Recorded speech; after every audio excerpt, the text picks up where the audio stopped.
はい、今釣り具屋に行ったばっかりにさ、福袋買ってしもうたね。また今年も買うつもりやなかったんよ。なのに去年はアジング福袋買ったんやけど、今日はメバリング福袋を買いました。何が入っちゃうんかね。ちょっと開けてみましょう。ちょっとそれ変わって見てみよう。なんか絵も入っちゃうんかな。3000円福袋やけどあんまり期待はできんけどさ、中身が全然見えんようになっちゃう。これ完全ホチキスや。見えちゃまずいもんでも入っちゃうんかな。カッターで開ける。どっからカッターってできたの。マジか。あ、破けたよ福袋が。丈夫なの。あ、タックルケースが、海に流れたタックルケースが帰ってきた。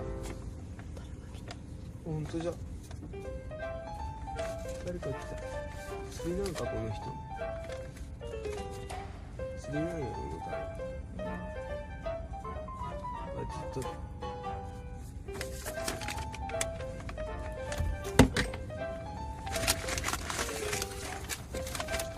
ヘッドライトはいらんやろこれ。まあええか。いるあなたいる。ガーリック。何や使ったことない。うわ、これはええわ。月下美人が入っちゃう。これはいい。これメバトロボールが欲しいと思ってたんですよ。五目チーム。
はい、私は坊主でした。